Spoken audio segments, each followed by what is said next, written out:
उत्तर प्रदेश में SIR form भरने की समय सीमा 26 दिसंबर की रात 12 बजे खत्म हो चुकी है। चुनाव आयोग से मिली जानकारी के मुताबिक इस प्रक्रिया के तहत अब तक राज्य में कुल 2,89,00,000 लोगों के नाम हटा दिए गए। आयोग ने साफ कर दिया है कि एसआईआर की समय सीमा में किसी भी तरह का एक्सटेंशन नहीं दिया जाएगा और 31 दिसंबर को इसका फाइनल ड्राफ्ट जारी होगा। आंकड़ों पर नजर डालें तो सबसे ज्यादा नाम लखनऊ और गाजियाबाद से काटे गए हैं। इन दो जिलों का हिस्सा कुल कटे नामों का करीब 30% बताया जा रहा है। वहीं बीते 14 दिनों में एसआईआर प्रक्रिया के तहत महज 2 लाख नए नाम ही मतदाता सूची में जोड़े जा सके हैं, जो इस बार की प्रक्रिया की सख्ती को दर्शाता है। मतदाता सूची से इतने बड़े पैमाने पर नाम कटने के बाद सियासी घमासान तेज हो चला है। समाजवादी पार्टी के अध्यक्ष अखिलेश यादव ने इस मुद्दे पर एक्स पर तीखी प्रतिक्रिया दी है।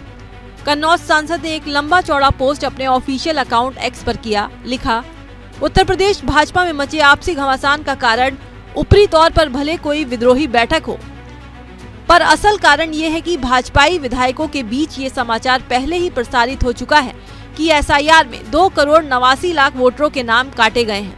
बकौल एक वर्ष शेष उत्तर प्रदेश के मुख्यमंत्री जी, इसमें से 85 से 90% उनके अपने वोटर कटे हैं। इसका राजनीतिक गणितीय विश्लेषण है।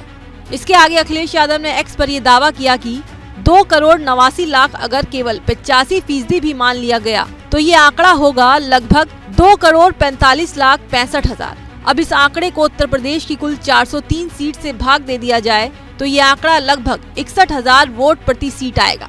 ऐसे में निष्कर्ष ये निकलता है कि भारतीय जनता पार्टी उत्तर प्रदेश की हर एक सीट पर आनुपातिक रूप से 61,000 वोट कम पाएगी। ऐसे में वो सरकार क्या बनाएगी, दहाई का आंकड़ा भी पार नहीं कर पाएगी। इतना ही नहीं, सपा चीफ ने बीजेपी पर ब्राह्मण विधायकों की बैठक को लेकर भी तंज कसा। कहा, इसीलिए आपसी लड़ाई अब एक दूसरे पर आरोप प्रत्यारोप व टोका टोकी व खुलेआम नोटिस के रूप में सामने आ रही है। भाजपाई विधायक अलग अलग बैठकें करके ये दिखा रहे हैं कि भाजपा सरकार, भाजपा संगठन व भाजपा के संगी साथी कोई भी उनकी नहीं सुन रहे हैं, इसीलिए उनके कोई काम नहीं हो रहे। ऐसे में जब चुनाव के पूर्व उनके कामों के आधार पर उनके मूल्यांकन का सर्वे करवाया जाएगा तो वो फेल हो जाएंगे। यही वो बुनियादी कारण है कि वो सब इकट्ठे होकर अपनी सफाई देने में जुट गए हैं। भाजपा में चंद गिने चुने लोगों के महाभ्रष्टाचार में से इन असंतुष्टि से विद्रोही के स्तर तक पहुँचे लोगों के हिस्से बदनामी की छींटों के सिवा कुछ हाथ नहीं लगा है।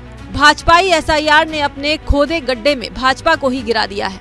वहीं सत्ता पक्ष की ओर से पलटवार भी आ गया। डिप्टी सीएम केशव प्रसाद मौर्य ने विपक्ष पर हमला बोलते हुए कहा कि बूथ लूटकर जीतने वालों का युग खत्म हो गया है।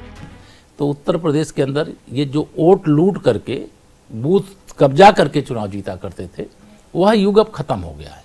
अब न तो तुष्टीकरण की राजनीति के आधार पर यह समाज को बांट करके और वोट ले पाएंगे, न बूथ कब्जा कर पाएंगे, न बूथ को लूट पाएंगे।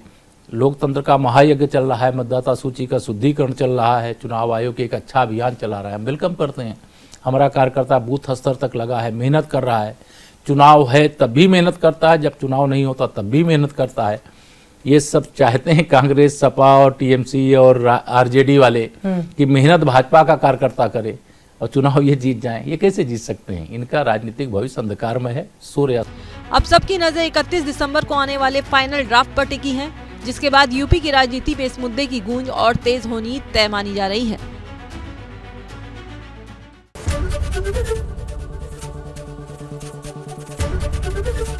एबीपी गंगा, खबर आपकी, जुबान आपकी।